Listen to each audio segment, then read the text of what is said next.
Erskine, you're fired. Why, Mr. Wood, what is wrong? You! It is your idea we come up to this forsaken hole over the weekend. If I die of pneumonia, it'll be your debt to society. Mr. Wood, I tried to be a competent secretary, but I have absolutely no control over the elements. How did I know it was going to rain? See, the paper says fair and warmer. That's last week's paper. You're still fired. How much further do we go? Won't be long now, Mr. Wood. Well, it better not be.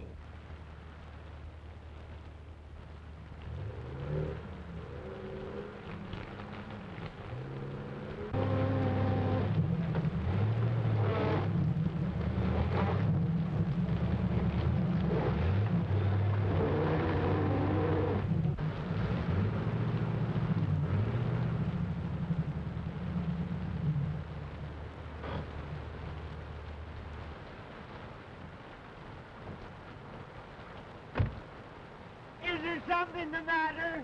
I guess we're stuck. You guess you're stuck. What are you trying to do? Kill me? Oh, no, it's not as serious as that. We just skidded into a fallen tree. Don't stand there. Don't stand there like a trained seal. Suggest something. I'm sorry, sir, but I never did work well underwater. I know this part of the country intimately. There are several houses nearby. We can walk to one of them. Swim, you mean? I see a light down that way. You couldn't see a light if you looked at the forest fire.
Mr. Ames!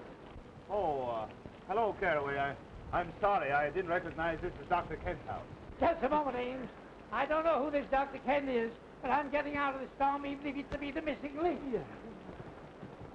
Coming in, Mr. Ames?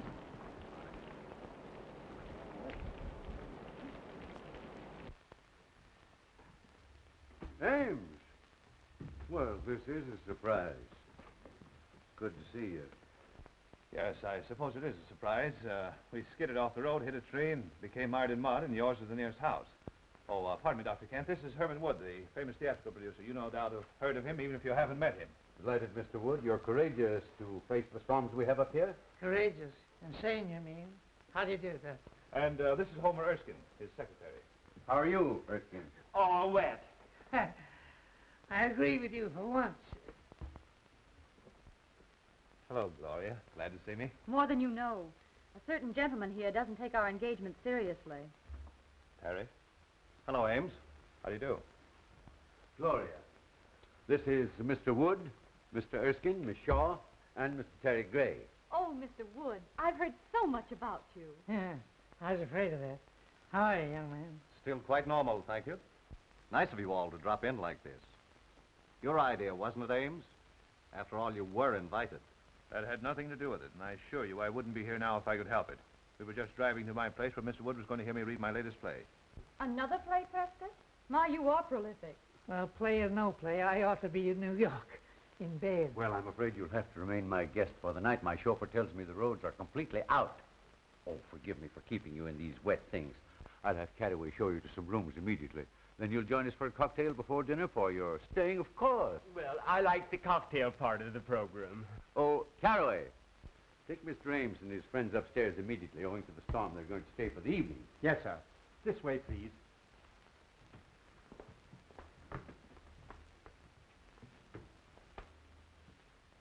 Who are you? Why, you tell her. I'm beginning to be uncertain of everything. Why, this is Mr. Wood. I'm Mr. Erskine, his secretary. I pity you so much. You're surrounded by tragedy and sorrow. Well, you are psychic, Beatrice. Mr. Wood is the greatest producer of tragedies and dramas in the country. You mean he was?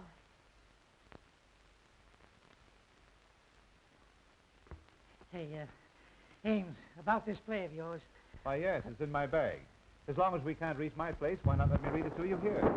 Look here. I just remembered an important appointment tomorrow in the city. I must return tonight.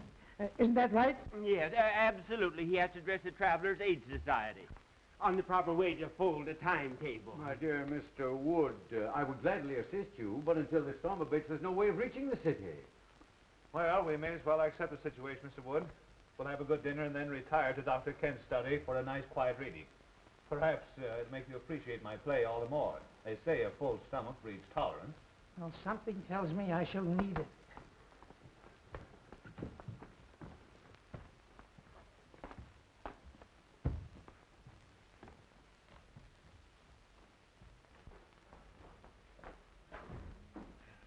Mr. Ames, this is your room. You've used it before. This way, gentlemen, please.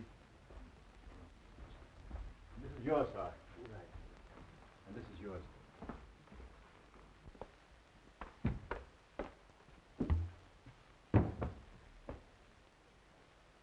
Just a moment. Have that coat dried out. Yes, sir. Right away, sir. Anything else, sir? Yes, close the door when you go out. Yes, sir.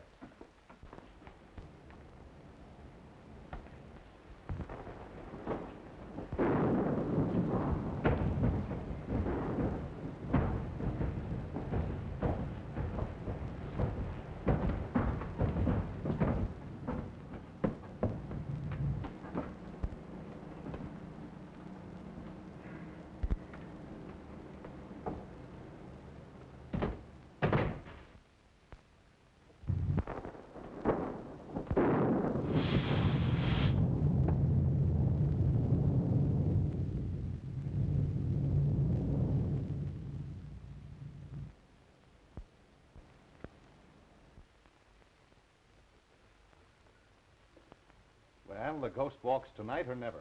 You don't sound very hopeful. To the contrary. Not only hopeful, but brave. I'm going to ask you to marry me and go to California, where the sun always shines and the oranges fall from the trees to your breakfast table. That's a beautiful picture on a stormy night like this.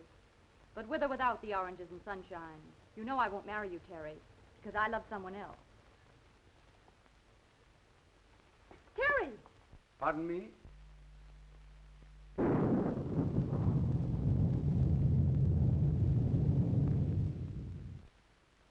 You're not a very easy man to discourage, are you? You forget that Gloria here is engaged to a mutual friend of ours. I don't think that's any of your business. Look here, Gray. I don't like your attitude. In fact, I don't think I like anything about you. So what? Why must you two always act like gladiators? Be sensible. Tonight of all nights must not be the time for any discord. You know I've never given you cause to think of me as more than a friend. That depends on your viewpoint. I might argue that statement. I'd like to give you the thrashing you deserve for those insinuations. Please. We'll discuss this later.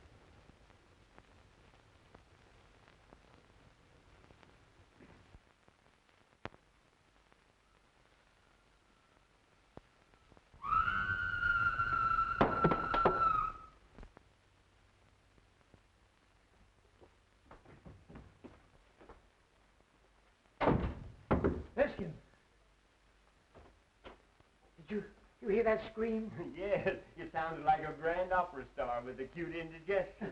Worse than that. Sounded like something on the humor. Oh, pure imagination. If I allowed a noise like that to scare me, your voice would have killed me long ago. Look here. Are you trying to insinuate I'm afraid? I'm just nervous, that's all. What kind of a madhouse is this Oh, anyway? don't be so excitable. It's probably your liver acting up again. Have you your pills? My pills.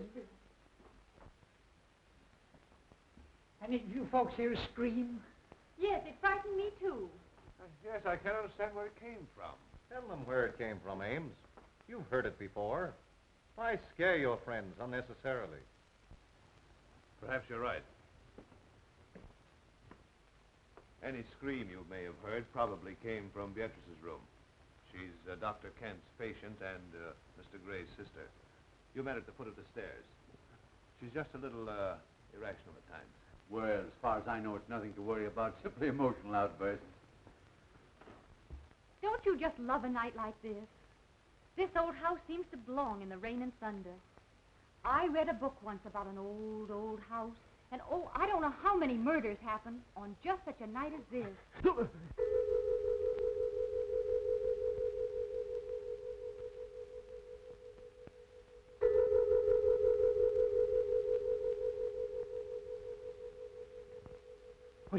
Was that the clock? Yes, I guess so. I think so. It must have been. But it's a union clock. What do you mean? Well, it strikes any old time.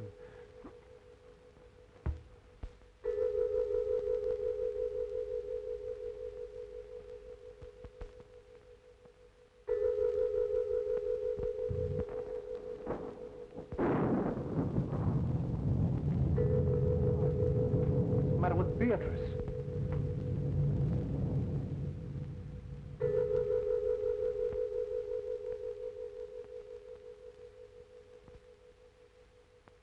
Yes, John. I am waiting for you. I am waiting.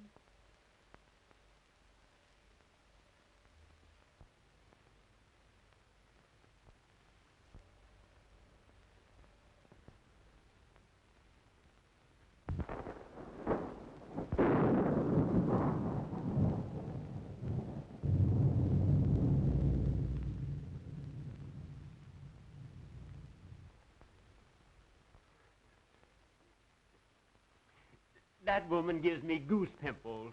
I've seen saner people than her in asylums.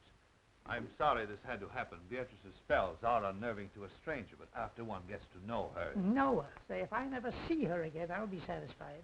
Now, if you'll be so kind as to find some method for me to leave this house, see that I take it. Oh, Prescott, we couldn't let you do that with your friends. I think your friend is unduly alarmed, Ames. Oh, is that so? Well, who asked you? He has high blood pressure. He should calm himself. Oh. Miss Beatrice's actions are nothing to fear. She simply dwells in the unknown. As her attending physician, I can speak freely. The girl suffers from hallucinations and the shock of a tragedy that occurred in this house 3 years ago this night. Mr. Ames remembers that night very distinctly, no doubt. That's why he shuns my house. Dr. Kent, I see no reason for making my sister's grief public talk. I'll bet the doctor's going to tell us about some terrible operation. That ought to be cheerful. The unsolved murder of your sister's husband must be public talk in this house. Murder? I have taken notes on her actions since that night, and each year, at this hour, the flutter of that sound is heard, and she has acted as though the spirit of John, her dead husband, had returned to her. That's all there is to it. Erskine, we're leaving. Dinner is served, sir. No, we're not. Ghosts or no ghosts, we're eating.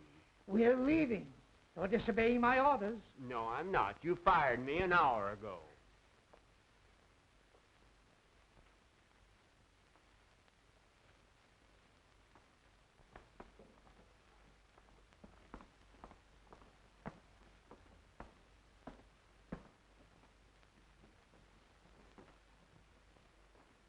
Gloria, Mr. Ames, Mr. Wood, Mr. Erskine. Hope you're all as hungry as I am. Just give me an aspirin. Just give me anything but a tomato surprise. I've had shocks enough. This is is about as cheerful as an undertaker's picnic in a cemetery.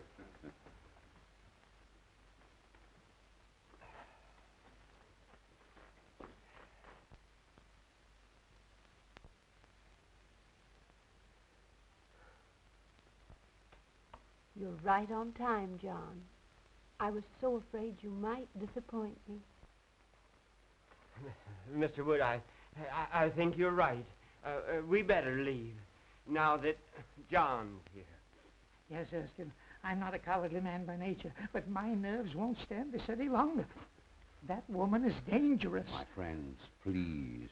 I regret these unusual disturbances, but I've experienced these same phenomena in my patient's presence before. There's nothing to fear from the dead. I believe in spirits, but only spirits. Hear me? Beatrice, please, your brother wishes you to restrain yourself. My dear brother seems frightened. As well he should be. Just like all the rest of you are. Please, Beatrice, there are guests here, friends of Mr. Ames. What do they mean to me?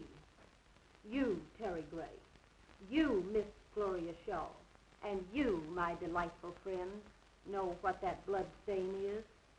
You were at this table the night poor John fell forward and stained the cloth with his own blood. The night he was murdered.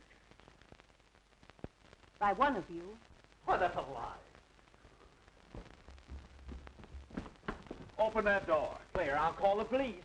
Oh, this is outrageous. Open that door. Unloosen that portal. I'm sorry, Miss Beatrice's orders are that no one leave. Jarvis is only partly correct. I gave that order. What's the idea? The idea, my friend, is to protect my patient's health. Any interruption might cause the loss of her sanity. You want the responsibility for that on your shoulders? I think you're as crazy as she is. Don't aggravate him. They're all dangerous. Everyone will please sit down.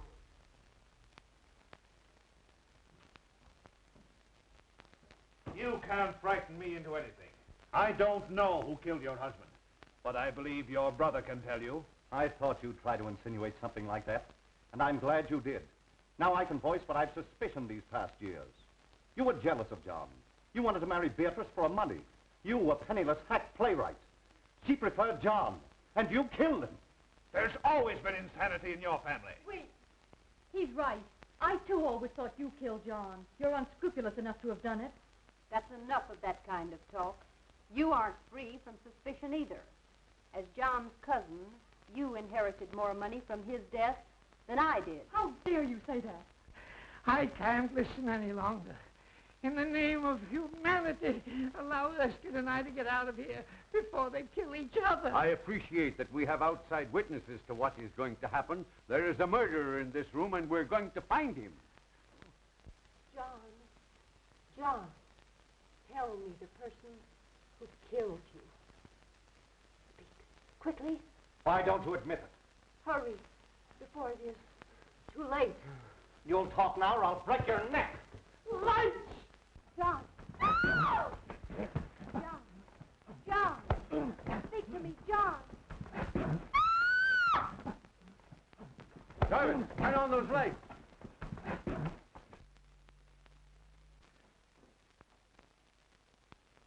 Where's Beatrice? Why, I don't know. Dr. Kent, I demand I be allowed to leave this room. And I'm with you. Remember my years of devotion to you. Divided we arrive, but united we leave. Of course, I'd give anything in the world if this hadn't happened. Jarvis, open that door. Oh, Mr. Wood, I'll see you later. You'll not see me later. Not for a month, not for 10 years. I'm getting out of here.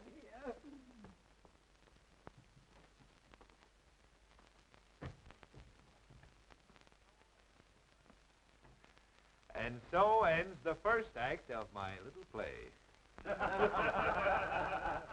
Oh, darling, it was wonderful. Well, we certainly scared those two. Nelson Wood's famous for his temper. Isn't it remarkable how they reacted almost exactly as you had written them into your play? Oh, I'm tired, and we've 2 more acts to go. Well, you're as clever a group of actors as I've ever seen. And And I've got Glory to thank for finding you. Didn't I tell you they were troopers? You don't think we frighten them too much, do you? What's the difference? It's a blooming order play, ain't it? Oh, Jarvis, go get Beatrice. Good old Beatrice. She certainly played her part well. Yay, but I was afraid she wouldn't scram before the lights turned up.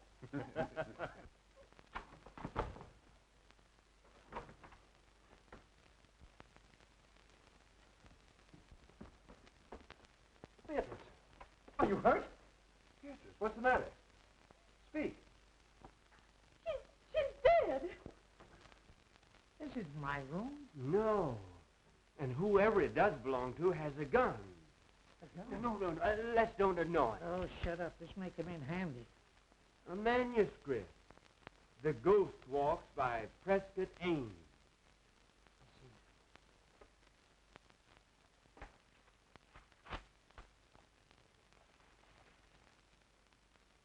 As the group seat themselves at the table, the vacant chair also moves out, as if an invisible person was preparing to sit down.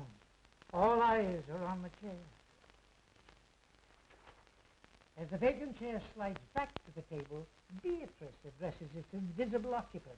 Beatrice speaks. You are right on time, John. Thurston, we've been witnessing a dress rehearsal of Ames's horror play. You mean all those scares were part of the play? Certainly. Wait. Here, let's try it again. Here, listen to this.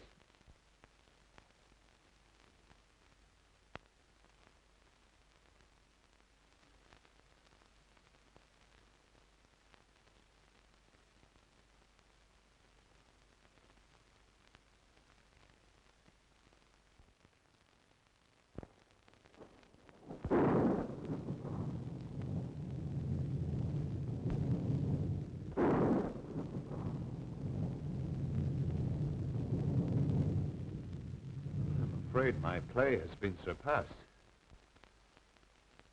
We have a real menace in this house. Well, there was no one in the house but us, and we were all in the dining room. I know I was. That's right, because I was struggling with you. I was sending you the light switch. Yes, and I was at the table, as you all know. I was playing ghost. I was all over the room. But I didn't do it, I tell you. I didn't do it. Of course you did. Now, don't lose your head. Don't any of us. A death-like face slowly appears in the dark, ghostly white and pallor. The face seems to float as it reaches the table. Beatrice, hysterically. John! Lights out. Everyone remains where standing with the exception of Beatrice, who disappears through a door in the kitchen. So they thought they'd impress me with their phony theatricals, eh? Me, who staged the burning of Rome while the gladiators were being gored to death in the animal pits. I wasn't scared a bit. Neither was I. No, what are you doing under the table? Well, I was looking for you. Ridiculous. I hate cowards. When we get back to town, remind me to fire you.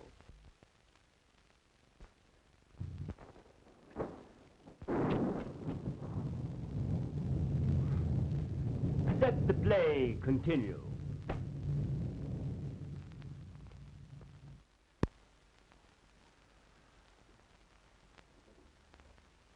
Now that the play is over, I'll have to tell Wood what's happened. Here he comes now. Ha! Still making merry, I see. Well, we thought we'd come down again. It's too quiet upstairs for us. Yes, we're used to shrieks, sirens, and suicide. Yeah. Why, what seems to be the trouble? Has Miss Beatrice been found? Yes, she has been found. Dead. Is that so? No, I mean, it can't be. It's impossible. What are you talking about? Mr. Wood, I'm trying to tell you that Beatrice is dead. Beatrice is dead. I don't believe it. Let's put this whole thing straight to you, Mr. Wood. We're all actors, hired by Ames here to present his play to you. Actors? Everything that's happened since you arrived was part of the play. Except poor Beatrice's death. Mr. Ames. Am I to understand that I've been witnessing part of the play you were to read to me? Yes, I thought it a good method of presenting it to you. You see, this is really my house, and the fallen tree on the road was all part of my scheme to fool you. The storm, of course, was an added break.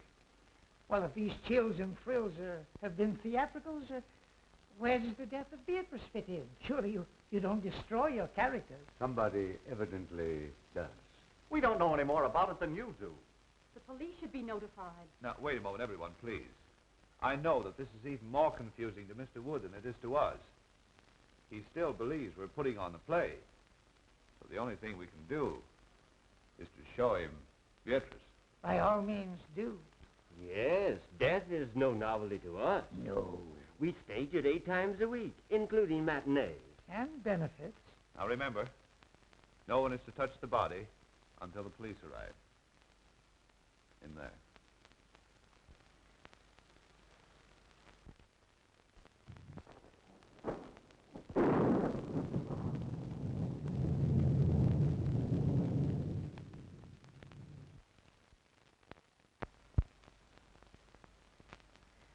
Well, where is she? I don't know. What could have happened? Well, you ought to know. You're the author. Impossible. I never heard of it. The place must be full. We ought to get out of here. Where can she be? Perhaps he just stepped out during intermission. Gentlemen, this is too serious for joking. She was on that divan 10 minutes ago, dead. You've got to believe it's for your own safety. Oh, and you think we're all in danger? We most certainly are. We've got to search this house and find Beatrice and the person who... I wonder who that could be. Well, we'll never find out until we answer. I will. We all will.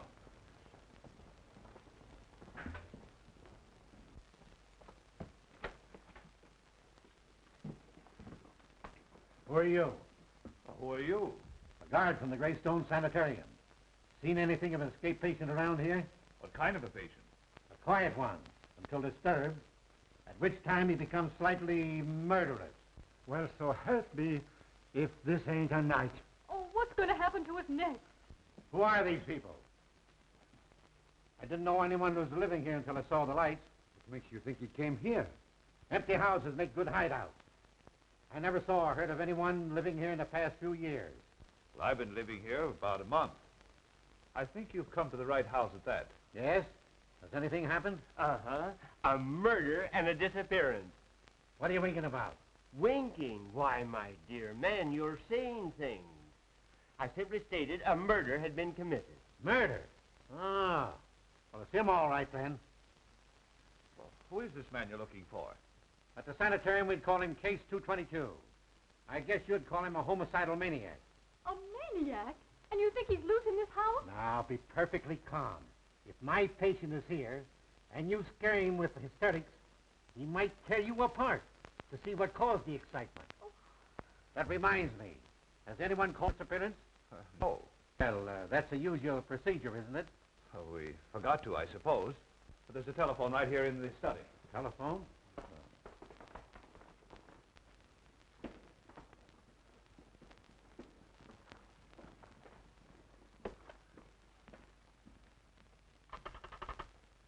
Hello? Hello?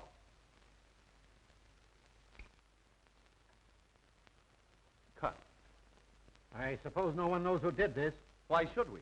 You don't think it's fun to be isolated with a maniac? If the play calls for it, yes. Well, I don't know what the rest of you are going to do, but I'm driving into town for the police. Wait, it isn't safe outside. I'll walk with you to the garage. Thanks. I'll be right back. So those who want to go to bed are safe enough. Besides, it's easier to die in bed. Come on, Ken, let's turn in.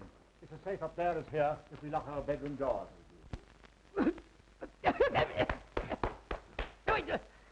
What's the idea?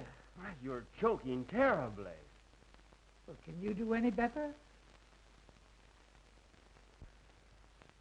You know, I had a hunch that Beatrice should never appear in a horror play. Why? Too highly strung and impressionable. A fatalist. She figured if you were paid to scare people, the law of compensation would see to it that you got scared yourself. Utter nonsense. How could anyone possibly foresee a maniac coming here tonight and committing murder? Don't interrupt him. The play's improving. Not enough action for me.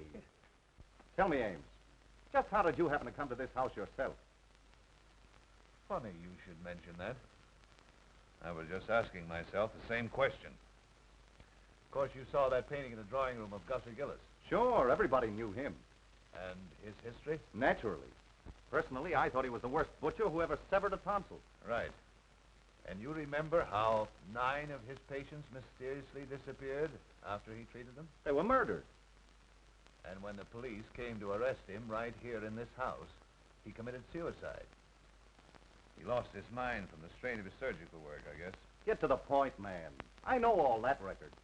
Now, you say this house was his. How did you get it? Why, that was easy.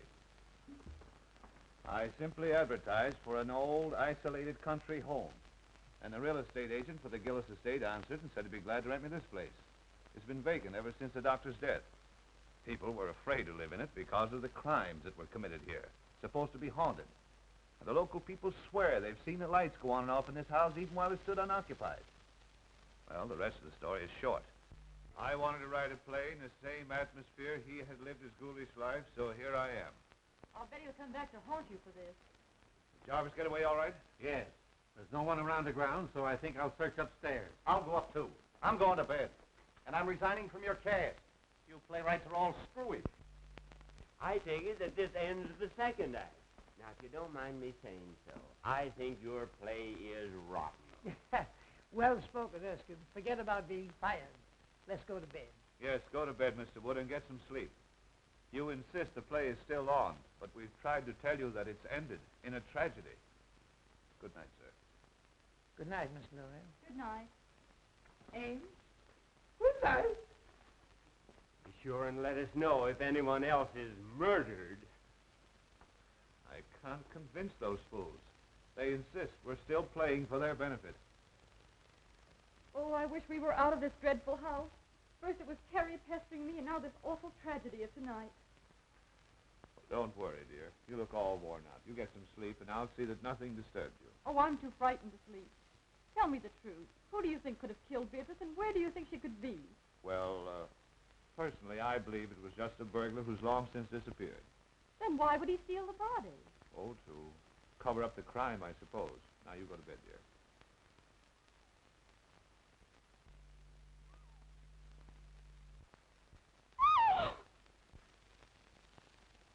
Why, Gloria, what is it? You poor kid, your nerves have completely gone.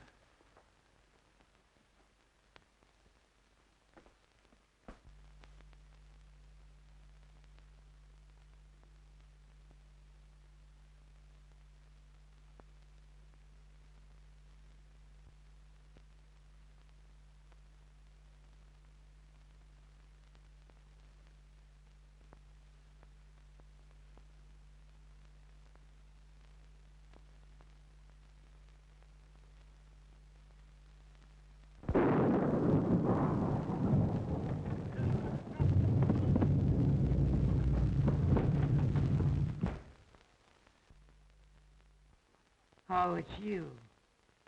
I ought to pull the trigger at that. Well, come on, snap out of it. What is it? Mr. Wood, maybe we're wrong. Maybe this isn't the play we're witnessing after all. Oh, rubbish. You saw the manuscript, didn't you? Yes, but I didn't see anything in it about the top of my bed coming down and smothering me, just like a steak under onions. Oh, nonsense. You've had too many cocktails. Besides, I wouldn't be lucky enough to celebrate your demise by violence. That's a fine way for you to talk to me. Me, who's been everything to you but a mother. Now, Mr. Wood, listen to reason. I may be all wrong. I'm a nervous man by nature. But if this play is still going on, it's the closest thing to reality I ever saw behind the footlights. Oh, you're a sissy. I tell you, this fellow Ames is clever. He has reality in this play, and that's what the public wants. Now, let me alone. And if you want to stay in the theatrical business, stop letting it scare you. Oh, I was kidding all the time. That bed bracket was only a dream I had, and you were in it, too. I was not. I was reading. Yes, I saw that. You were reading a book on psychics. You were worried about the future yourself. Say, go home and go to bed, will you, please? And if you want to think of the future, remember I'm firing you. Mr. Wood, I have a premonition that we must stick together tonight. You need protection.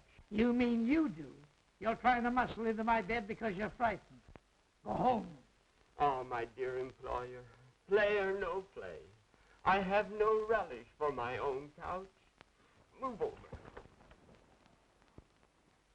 Say, this is all Tommy rot.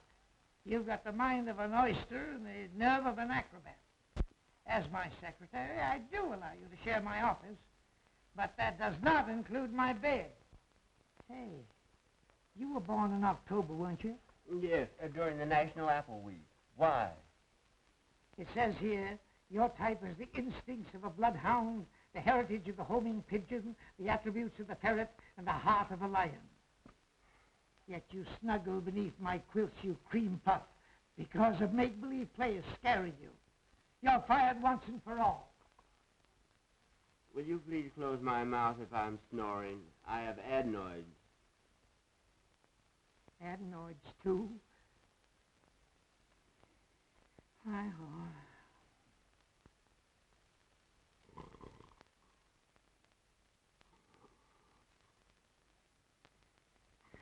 Homing pigeon, ferret, lion. I'm sleeping in a zoo.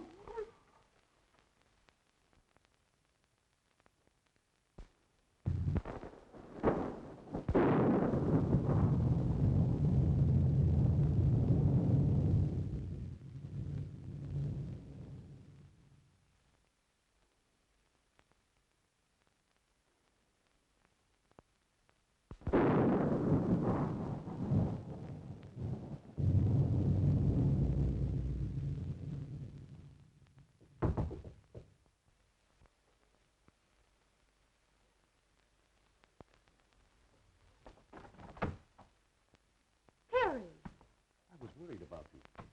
Up here, all alone. I'm all right. Listen, Gloria. You know I love you. Why do you always give me the cold shoulder? I'm just not interested, Terry.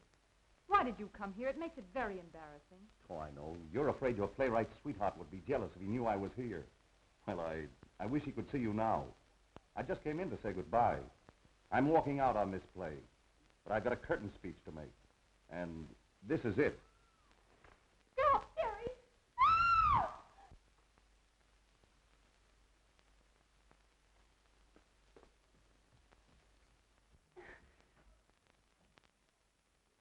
Gloria! Gloria! Are you fool? Now see what you've done. I'll hide in that closet until he goes. If you tell him I'm here, I'll say you invited me. Understand? Well, darling, what frightened you? I saw a man. Oh, where was he? He came in that door. I screamed and he went away. Oh, you poor kid, what a nervous escape you had. Wonder what that feeling was about. There's a light in Gloria's room. Let's see what's up. You take it easy. I'll find the guard. We'll search the house again. What's happened? We heard screams. Someone tried to break into Gloria's room. What? Who? I don't know. Here comes the guard. Seen anything? Plenty. Gloria was almost attacked by someone. Fancy that. Who do you think it was? We don't know. We'll wake up everybody and find out. Good idea. Let's try Terry first. Oh, Terry. Gone. Not a sign of him. Whose room is this? Oh, that's mine. And there's Erskine's room, and that's Mr. Woods. Well, let's see what they know.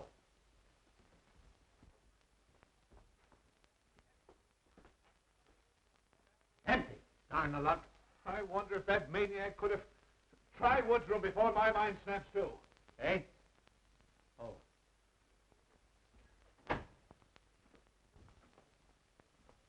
Hey, you two. Get out of here. My office hours are from 10 to 4. Seen anything strange in here? Yes, here's an exhibit that ought to be in a museum. What are you doing in here? I was sleepy. Is the play on again? No, we're just having a roll call. Well, consider us absent. Terry. Terry, come out.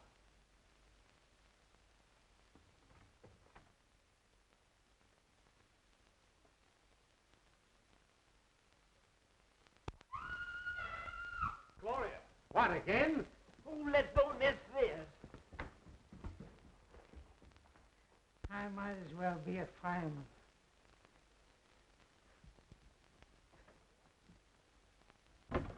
Gloria, what is it, dear? It's Terry. He was standing right in that closet. He's disappeared. Well, what was Terry doing in your closet? He was hiding. From whom? Why, Oh, pardon me. Oh, no, please let me explain. It isn't necessary. I think I understand.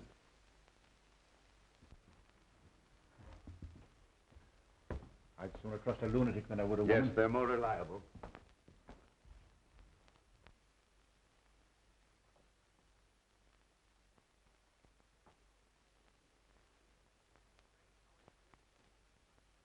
Strange how anyone could disappear from behind a nightgown. You could from behind my cousin's. She weighs 250. Are you winking at me again? Say, let's go down and get a drink. This isn't a horror play, it's a bedroom farce.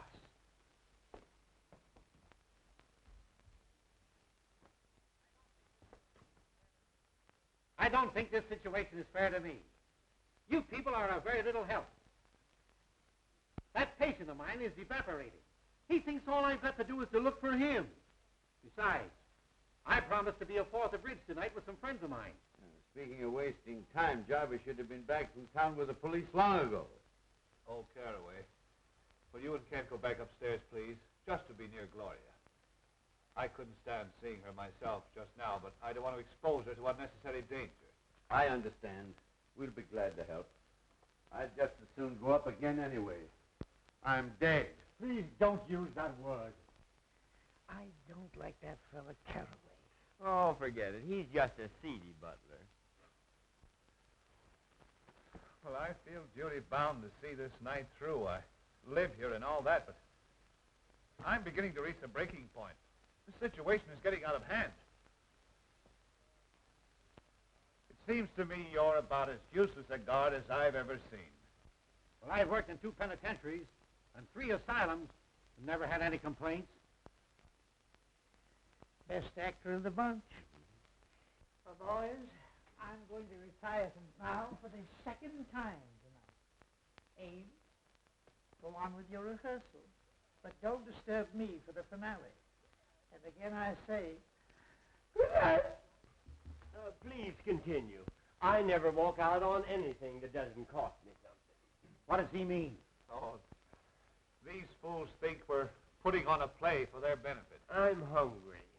I could destroy a few vitamins myself. Well, you'll find some food in the kitchen. I'll be waiting for you here.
Hello?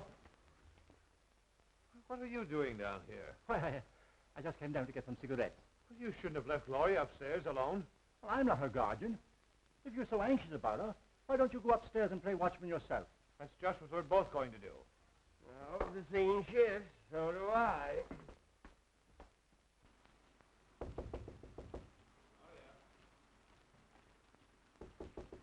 Gloria? Gloria!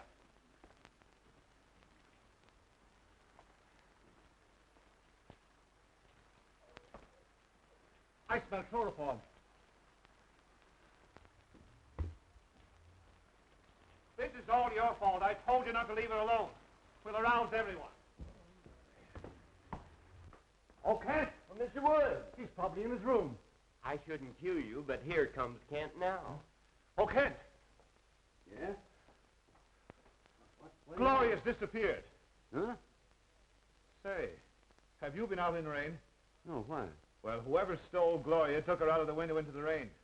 Funny that you should be out of your room and then appear all wet. I don't like your insinuations, Mr. Ames.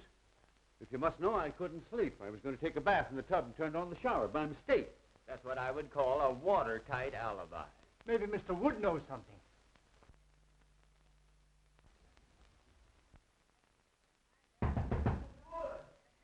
I'd have more privacy in a convention hall.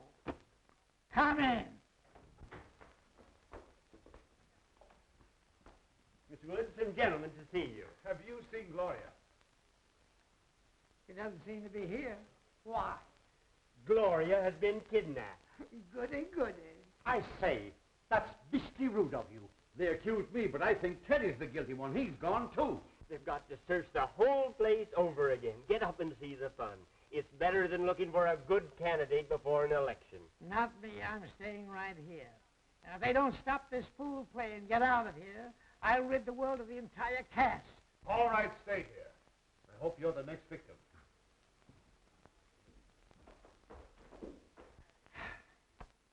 Mr. Wood, could I have a word with you? If you try to get in this bed again, I'll shoot you, so help me.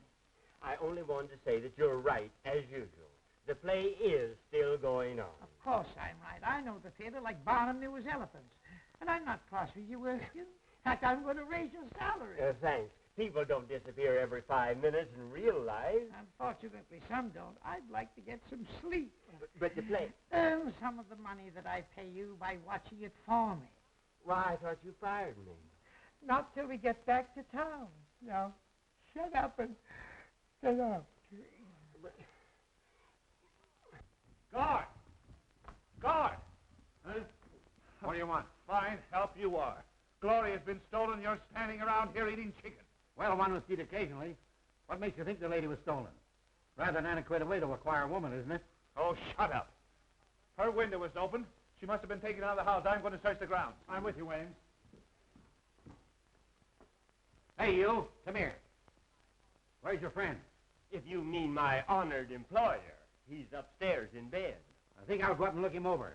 There's something queer about you both. He winks at you and you wink at me. Ha! And I don't like it.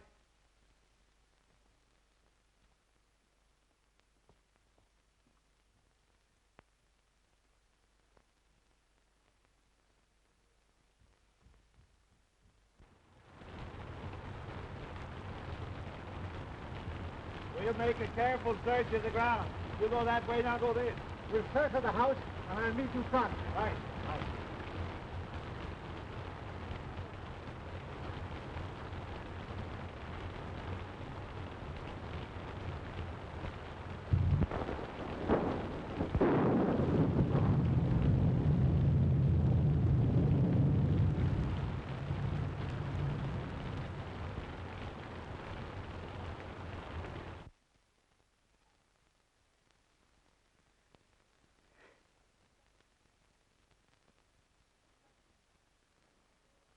Who's there? Only me. Oh, my old friend from the insane asylum. Come on in, sit down. Make yourself at home. Everybody else has. Hey, look here, old man, pal to pal. You're not really an asylum guard, are you? No. How did you get? Yeah, you can't fool an old-timer. You know, you're wasting your talents here. You're too good for this stuff. The whole world knows that. I said good, not perfect. like that play. You know, I've been thinking that over. It's mighty darn gripping. I think it's pathetically bad. I'll have no part in it. Are you under contract to Ames? Me? I should say not. But I'm ready for a presentation now that will astound the world. I believe you are. I'll bet you'd be a sensation and a good part. And I'm going to give it to you. Herman Wood, the man who has given more stars to Broadway than Edison has electric lights, will star you personally in an extravaganza. Splendid, splendid. Oh, are you busy Thursday? Let me see. No, I have nothing planned. Good. Come to my office next Thursday and we'll sign a contract. Splendid. But you should see me work first. Well, what are you doing now? Wasting time talking to you. Come with me, and I will show you real dramatics. Are you kidding? I never joke. I will show you drama. Stark, throbbing drama, with a master touch of comedy. By golly, I'm with you. Just wait till I get my slippers. Don't forget, Thursday. Come.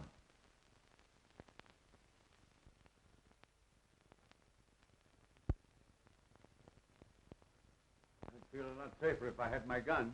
Where is it? Home. That's okay with me. Let's go over to your house and hang around. It'll soon be daylight. Thank heaven. Ames, Anything new? we made a complete search of the grounds and found nothing. Well, how much longer is this going on? I'm getting tired of sitting around here and waiting for something that doesn't happen.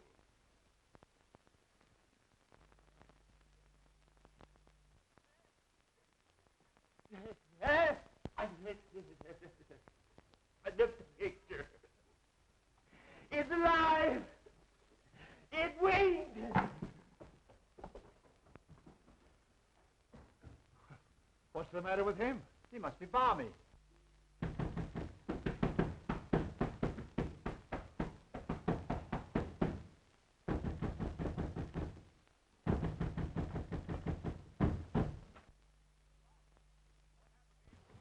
Charles, what happened to you? Remember when I left the house to get the car and the cops? Yes? Well, that nut house guard leaves me at the garage. Then just as I'm getting into the car, somebody slugged me with a lead pipe. What was the idea? Well, someone didn't want him to get away. And that someone is probably the escape nut that we're looking for. How many of you are searching for him? There's already been a guard here tonight. Well, there's possibly half a dozen of us, but believe you and I'll find him. Yeah, this guy disappears every so often, but we always spot him in this neighborhood. I see. Well, after you were hit on the head, why did you come back to the house? I figured getting the police was the wisest move to make. I've been knocked out and tied in the garage, but I broke the ropes. Then I tried to start the car, but I found out someone had gummed up the motor. Well, I began to hoof it into the village when these guards from the sanitarium picked me up, and here we are. Has anything happened since I left? Yes, Gloria's been kidnapped and Terry's disappeared. And now that Erskine person's gone violent. Oh, yeah? Well, I'll handle that. Help! Help! What's the matter? Mr. Wood is gone. What? I said he's gone, and so is the guard. It's that picture that's doing it.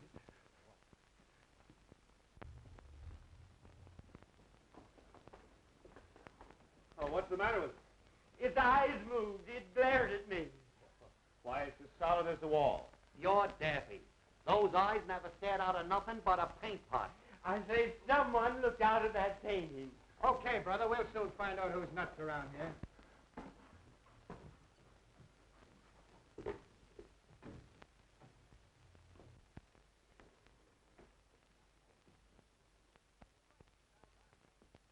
Say, he's right. These eyes are phony. What'd I tell you? Now who's that? Hey, there's a passageway back to this. A passage?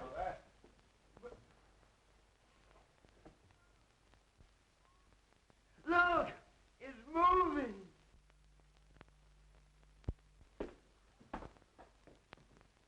That's how Beatrice disappeared from this room.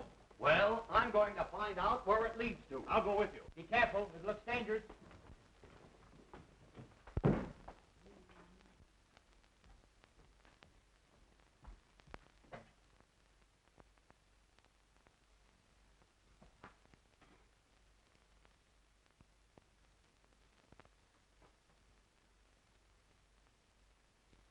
My friends, since your entrance into this house, I have worked toward bringing you into this laboratory. Years ago, a famous surgeon lived, worked, and studied here. His name was Guthrie Gillis. He is dead now, but I, Professor Elmer Trittery, will carry on and improve his work. Hey, I don't like these underground places. Well, you may as well get used to it. You may spend a lot of time in one. Why, the whole house must be honeycombed with passages. They lead all directions.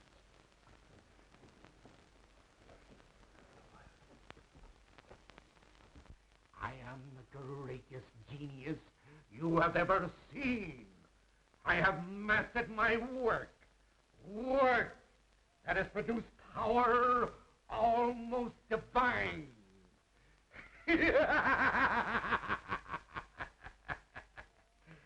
I have become more than the greatest plastic surgeon in the world. I am the molder of mankind. I have reached a great decision. That is why I've allowed you all to trespass upon the seclusion that I have enjoyed in a supposedly deserted house. I discovered this old house at Dr. Gillis's on one of my many escapes from the sanitarium. It is admirably fitted for my work. All I needed was patience. And now I have you, healthy people, who can't stand the rigor of certain small operations.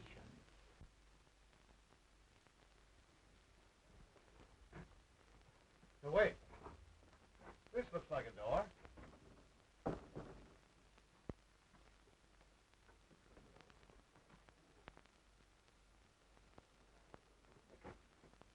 See where that leads to. This patient you're looking for, is he violent? Sometimes. He almost killed a guard tonight when he stole his uniform. Oh, and he winked at me. Leads into an open room with a swinging bookcase. Then Gloria did see something in that study. We've got to find her before anything happens to her.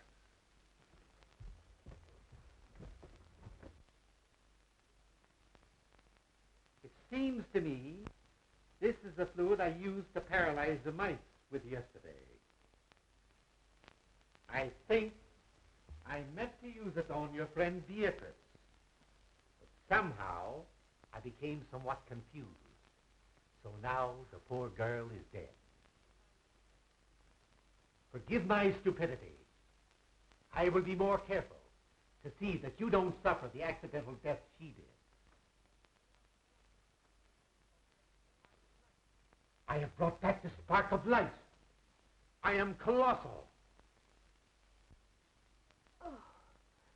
Oh, my head aches. Take that smelling salts away. You're choking me. I am awfully embarrassed. I thought I killed you, but I only gave you a headache.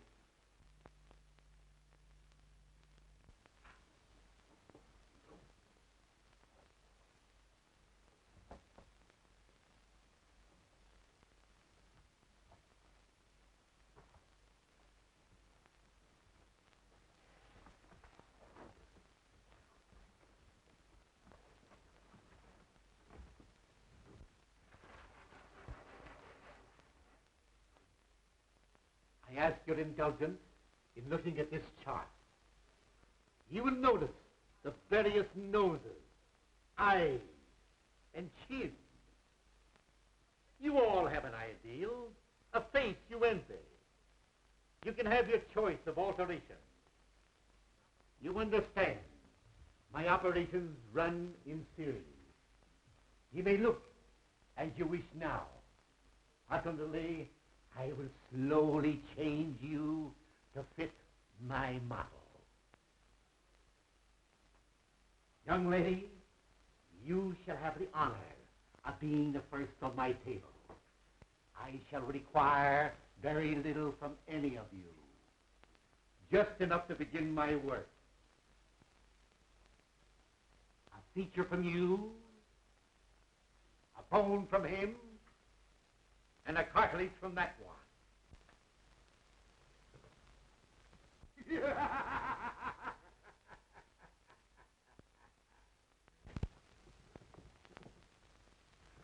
the guard. It's Professor Twiddly, the guy we're looking for. Then he's the nut. Well, he's dangerous. Let's get him. Wait a minute. Better not get him excited. I know how to handle him. Hello, Professor. Why, Mr. McLeavy, what are you doing here? Can't you see I'm busy?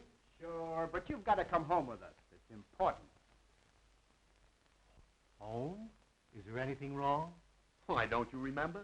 You operated on your old friend, Julius Caesar, a couple of days ago. Did I now? Sure. Funny, I forgot. How'd it turn out? Not so good. That's why we have to hurry back. You see, he got tired of his Roman nose, so you grafted on a new one. But you put it on upside down. And on rainy nights like this, the poor fellow can't go out for fear of drowning. My. We'll return at once. Poor Caesar must be miserable.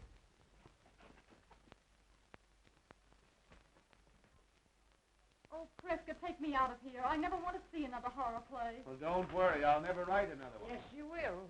What? Absolutely, but you've got to rewrite it. Just like this night and the experiences we've gone through. Even to the murder of Beatrice? Yes, I'm afraid Beatrice will have to die all over again. So the ghost walks after all. Congratulations. Congratulations, John. You were all right too, Caraway. Thank you, Mr. Wood. Now what's the matter with you? I was just thinking how terrible it would have been had the professor really operated on us and changed us all. You might have gotten my adenoids, and I would have gotten your false teeth. Erskine, turn your face to the setting sun. Oh! What's the idea? Don't forget, you're fired. Oh, Mr. Wood. Come.